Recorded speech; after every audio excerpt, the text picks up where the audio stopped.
warahmatullahi wabarakatuh. Alhamdulillah rabbil alamin wa bihi nasta'in ala umuri dunya waddin. Wassalatu wassalamu ala asyrofil anbiya'i wal mursalin sayyidina habibina Muhammadin amma ba'd. Selamat pagi teman-temanku semuanya. Apa kabar? Semoga kabar kalian baik-baik saja. Kami dari kelompok 7 akan membawakan sebuah tema yang berjudul baik dan buruk menurut kajian tasawuf. Penasaran dengan penjelasannya? Mari disimak video berikut ini.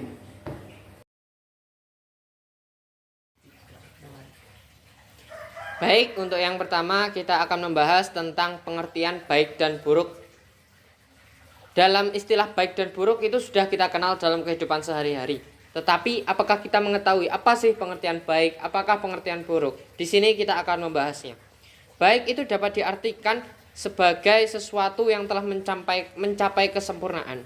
Selain itu, baik juga dapat diartikan sebagai rasa keharuan.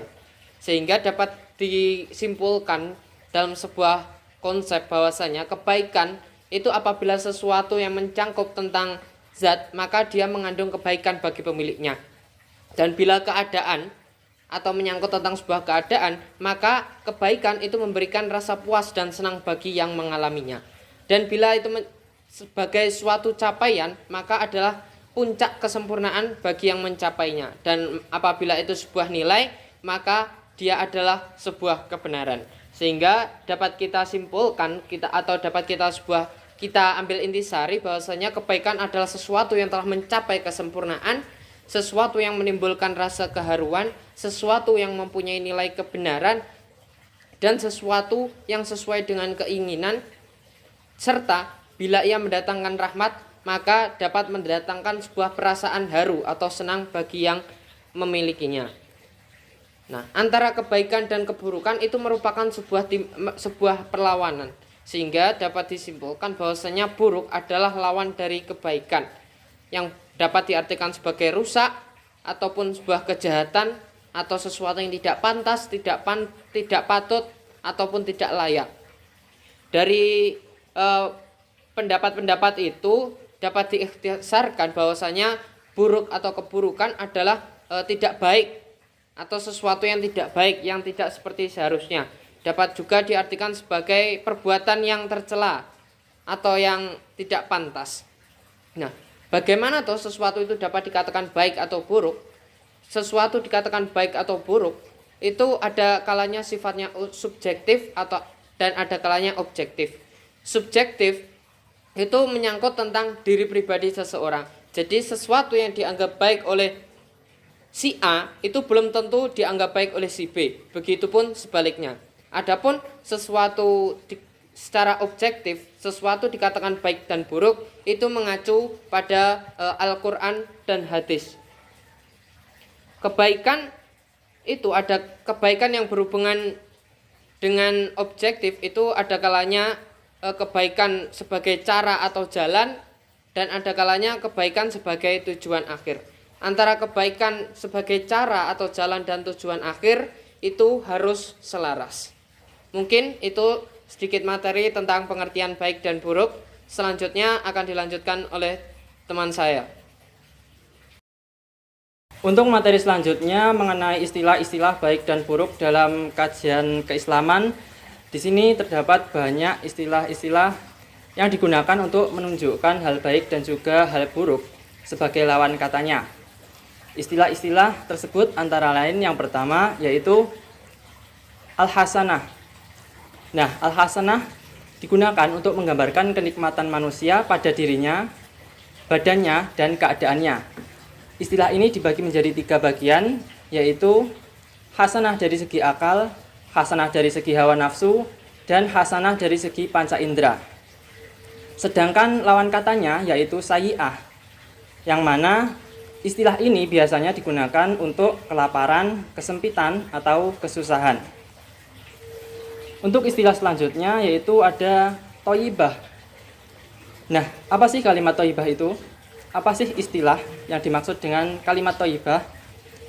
Kalimat thayyibah maksud saya adalah istilah thayyibah, yaitu istilah yang digunakan untuk menggambarkan sesuatu yang memberikan kelezatan kepada panca indera dan jiwa, seperti makanan, pakaian, tempat tinggal, dan lain sebagainya. Untuk lawan kata dari thayyibah sendiri adalah qabihah, yang berarti buruk. Yang ketiga ada istilah khairah. Istilah khairah digunakan untuk menunjukkan sesuatu yang baik oleh seluruh umat manusia, seperti berakal, adil, dan juga keutamaan, atau segala sesuatu yang memberikan manfaat. Lawannya adalah asyar. Kemudian selanjutnya adalah karimah. Istilah karimah digunakan untuk menunjukkan perbuatan dan akhlak yang terpuji yang ditampakkan dalam kehidupan nyata sehari-hari. Selanjutnya ada istilah mahmudah. Apa itu istilah mahmudah? Istilah mahmudah adalah istilah yang digunakan untuk menunjukkan suatu yang utama sebagai akibat dari melakukan sesuatu yang disukai Allah Subhanahu wa taala. Kemudian yang terakhir ada istilah albir. Istilah albir adalah istilah yang digunakan untuk upaya memperluas dan memperbanyak perbuatan baik dan merupakan lawan dari dosa. Kata tersebut terkadang digunakan sebagai sifat Allah Subhanahu wa taala. Maksudnya adalah bahwa Allah Subhanahu wa taala memberikan balasan pahala yang besar, dan jika digunakan untuk manusia, maka yang dimaksud adalah ketaatannya. Baik, untuk materi selanjutnya akan disampaikan oleh teman saya. Untuk materi selanjutnya yaitu tentang cara menuju kebaikan. Yang pertama yaitu menjaga keamanan di jalan raya.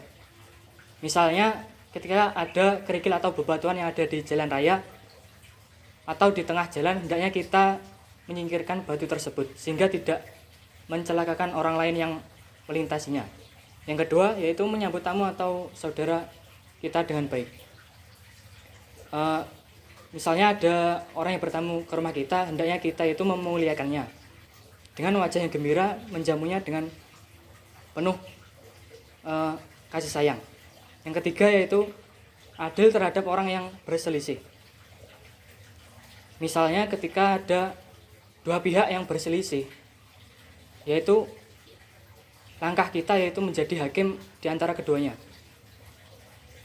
Ketika menjadi hakim, sikap kita itu harus adil.